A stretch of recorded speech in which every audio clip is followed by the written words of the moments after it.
Vanessa. Bonjour Laura. Alors Vanessa, donc tu es experte chez ABB. Qu'est-ce qui se passe aujourd'hui sur le marché en termes de rechargement des véhicules électriques?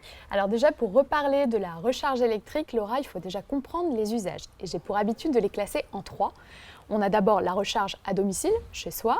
La recharge qu'on appelle à destination, donc c'est au bureau, sur un parking de centre commercial, à l'hôtel par exemple. Et puis ensuite le en route. Le en route, c'est sur les stations d'aire d'autoroute ou les stations-service. Une fois qu'on a parlé d'usage, on va ensuite parler de différentes puissances. On parle beaucoup de la charge lente, mais aussi la charge rapide et ultra rapide. Donc quand on est chez soi, en fait, ça ne sert à rien d'avoir forcément une charge ultra rapide, on est plutôt sur de la charge lente. Et première information importante, non, on ne se branche pas sur sa prise domestique en 220 volts au risque de sérieusement dégrader son installation électrique, mais on opte plutôt soit pour une prise renforcée, soit pour une borne murale qu'on appelle aussi wallbox. Et pour ce faire, rien de plus simple, on appelle son installateur électricien qu'on connaît bien, et puis on a une installation qui varie entre 1000 et 1500 € que l'on peut avoir chez soi. Donc c'est le prix pour avoir sa station-service à domicile et ne plus avoir la corvée d'aller à la pompe à essence si comme moi vous êtes tête en l'air et vous êtes tout le temps sur la réserve. Et alors en matière de recharge rapide justement, quelles sont les innovations chez ABB? Alors effectivement, on a différentes solutions de charge rapide ou ultra rapide.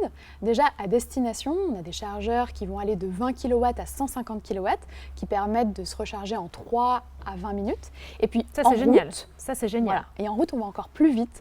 On va de 150 kW à 350 kW qui permettent de recharger ce type de véhicule par exemple en moins de 10 minutes, soit à peine le temps de prendre un café. Et donc là, on est vraiment sur une amélioration de la puissance, d'une part, parce qu'on suit la tendance en fait, des constructeurs d'avoir toujours plus d'autonomie.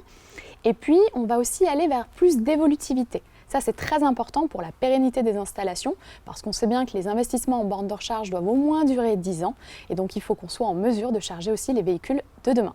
Et donc, au niveau du réseau, on en trouve où des bornes à rechargement rapide aujourd'hui? Alors, c'est une très bonne question. Pour tous ceux qui ont peur de la panne sèche, aujourd'hui, il faut savoir que le maillage du territoire français est déjà important puisqu'on retrouve plus de 34 000 points de charge un peu partout.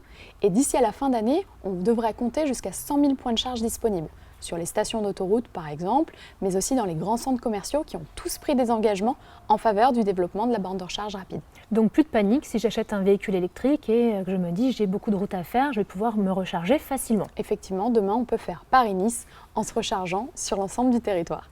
Et si tout le monde achète un véhicule électrique, est-ce qu'on risque d'assister à une pénurie de l'énergie sur le marché français? Alors effectivement, c'est une des craintes qu'on revoit souvent, qu'on entend très souvent. Il y a deux réponses à ça. Premièrement, il faut y pallier et remédier avec des solutions logicielles intelligentes qui vont permettre de décaler la charge par exemple ou de la séquencer.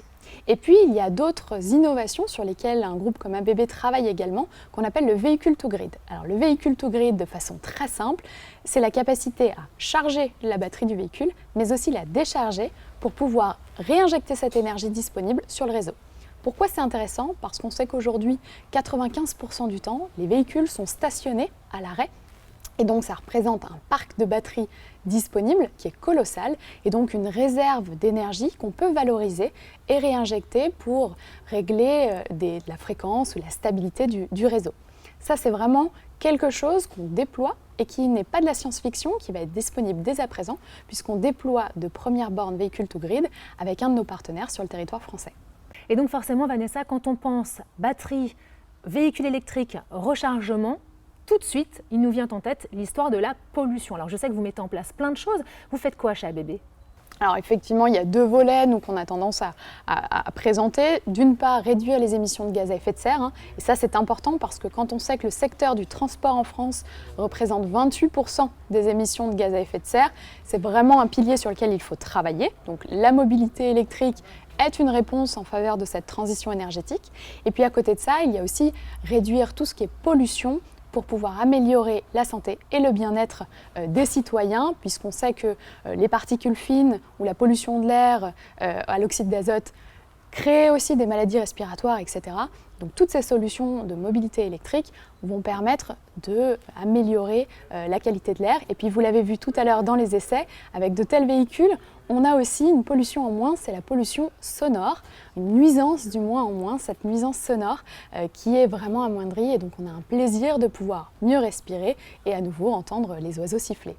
Et donc pour conclure Vanessa, chez ABB vous faites énormément de choses, vous êtes un groupe mondial. Pourquoi avoir choisi la mobilité? Alors plus globalement, ce qui nous motive chez ABB, c'est de travailler sur des solutions qui vont apporter plus de durabilité pour le monde de demain. Et donc la mobilité s'inscrit vraiment dans ce cadre-là.